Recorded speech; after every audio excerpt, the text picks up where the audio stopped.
Yo tout le monde, j'espère que vous allez bien. Aujourd'hui, je vais vous présenter ma 50cc tout de suite. Donc les gars, voici la bête, le bestiole. Donc, elle se présume comme ça, elle a une belle gueule de l'avant. Donc c'est une MBK X-Power. C'est la TZR, hein, c'est clairement la TZR. C'est le jumeau de la TZR. Voilà. Donc je vais vous faire une petite présentation. Petite. Elle va pas être trop non plus dans les détails parce que je m'y connais pas non plus extrêmement beaucoup. On va commencer tout de suite. Allez, c'est parti. Alors déjà, je vais vous dire un petit truc niveau essence. Donc du coup, on a un réservoir de 13,8 litres, donc 14 litres. Et on met du SP98. Donc du coup, tout ce qui est niveau essence. Donc du coup, ici, pour l'essence, on a niveau on. Donc on, ça sert à quoi? À allumer l'arrivée d'essence. Attendez, paf. Off pour fermer l'arrivée d'essence, et réserve c'est quand on est en réserve, donc ça se fait pas automatiquement, on doit le faire manuel, mais c'est plutôt bien en soi parce qu'on sait que quand il n'y a plus d'essence, bah faut y aller.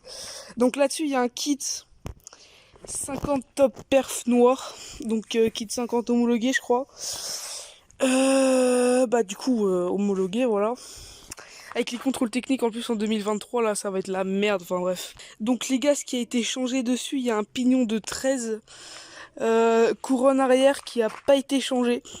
Elle est d'origine. Pignon, la couronne, pardon, pas le pignon. Donc pignon avant, pignon 13, voilà. Pour qu'elle ait un peu plus de patate. Du coup, ce que j'ai refait dessus aussi, c'est les petits clignotants. Parce que les clignotants d'origine, horribles. Ils sont clairement à chier. Voilà, on va pas se mytho. Le petit pot d'origine qui fait pas trop de bruit. Mais franchement, c'est clean, ça passe. Donc c'est une AM6 Minaleri. Ouais, truc dans... J'arrive pas à le dire à chaque fois. Hein. Alors du coup, pour le kit, pour ceux qui se demandent, je fais pas le mélange moi-même. Ça veut dire qu'en dessous, il y a le petit réservoir d'huile. Bah attendez. Alors du coup, vous pouvez voir qu'il est ici le réservoir d'huile. Donc là, je compte tout nettoyer dans les moindres détails.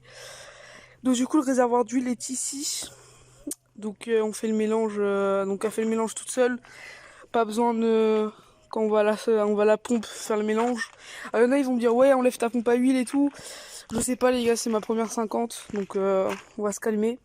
Alors, je suis pas un pro, je verrai après pour attendez, je remets bien ça. Hop.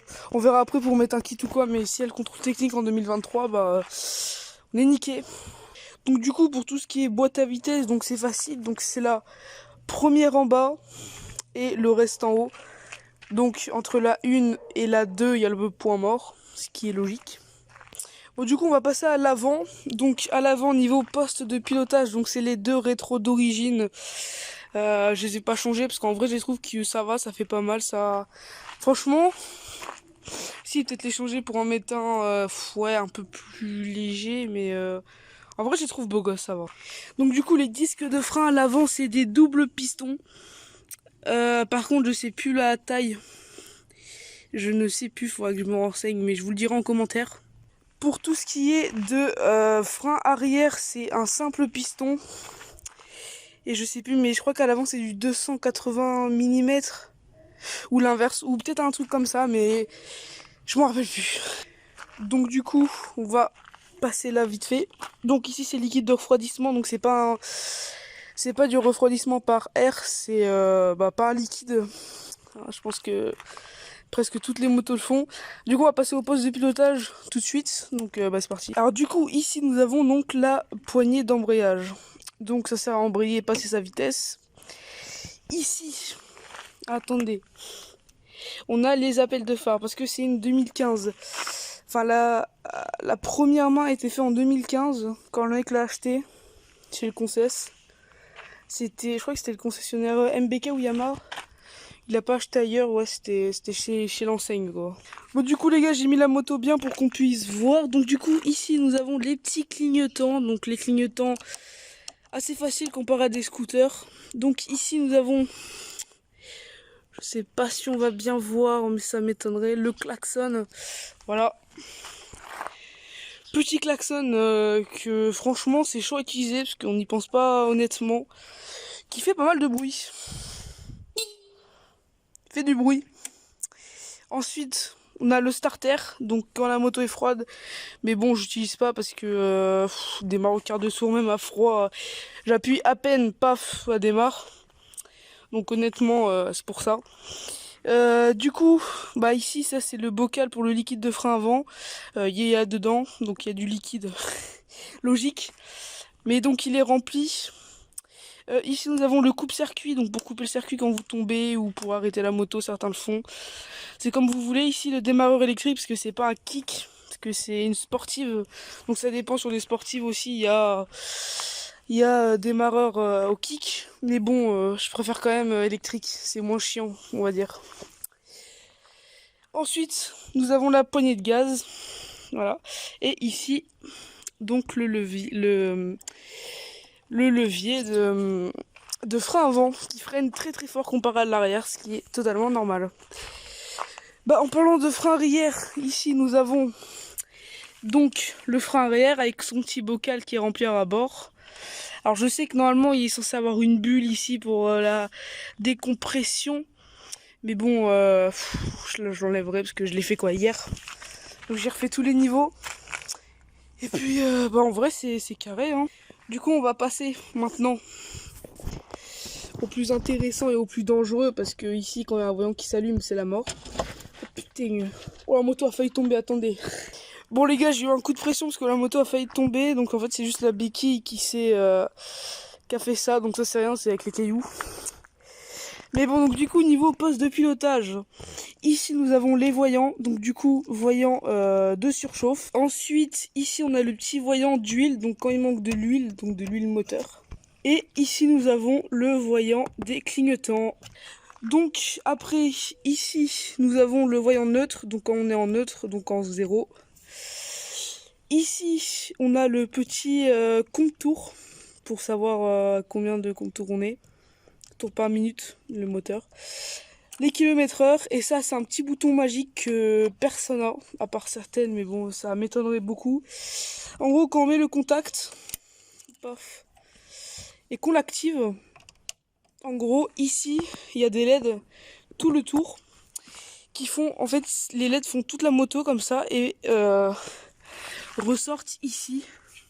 Bon on ne le voit pas parce qu'il fait très jour, mais ça ressort très bien et ça illumine toute la moto comme ça. Donc honnêtement ça fait joli. Après voilà, donc à la 23 700 km, le piston a que 10 000, donc ça passe, toujours très bien entretenu, a aucune trace de serrage, rien. Toujours le temps de chauffe respecté, donc ça c'est nickel. Aussi ce que j'ai oublié de dire, c'est comme sur les gros cubes, réservoir à clé, voilà. Ce qui est pas mal, c'est que du coup on peut éviter de mettre de la merde dans votre réservoir. Oups là, bon c'est pas grave. C'est toujours ça. Du coup, à l'avant aussi, j'ai oublié, c'est une fourche hydraulique pas inversée. Voilà, elle n'est pas inversée, c'est une fourche hydraulique normale. Inversée ou pas inversée, ça a ses avantages et ses inconvénients. Et ici, on a donc le petit suspension hydraulique. Je sais plus quoi. Honnêtement, je sais plus. C'est un truc hydraulique, je sais pas quoi. Mais bon, je peux te dire que tu sens pas les bosses. C'est le seul truc que je peux dire. Mais bon, faut quand même éviter de rouler dans des patelins de mort. Parce que bon, c'est une sportive, c'est pas une super moto, les gars. Faut pas aller dans des petits chemins avec. Hein. Bon, bah sinon, c'est à peu près tout. On va peut-être la démarrer pour voir ce que ça donne à peu près le bruit. Donc, elle est froide, donc faut pas tirer dedans. Je vais monter à quoi, 3000, c'est tout. Parce que les gars, à froid, ne jamais tirer dedans pour faire le kéké ou quoi.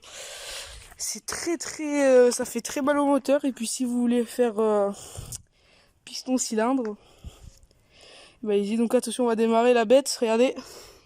Donc on appuie là. Donc mon ralenti il est à peu près vers allez 1003, 1002 à peu près. Donc ralenti, réglage carbu a été fait, tout a été fait. Tout est nickel. Donc pour les clignotants, je voulais vous montrer. Paf. Du coup les clignotants, honnêtement ça rend bien. Les clignotants homologués route. Donc vous voyez les appels de phare. Alors je sais pas si on va bien le voir à la caméra ou pas, mais enfin le téléphone. Ça fait un petit appel de phare. Ce qui est pas mal, donc quand on est en plein phare comme moi et que mes appels de phare ça fait rien. Logique. Bon, du coup, attendez, on va se mettre dans l'autre sens. Et on va...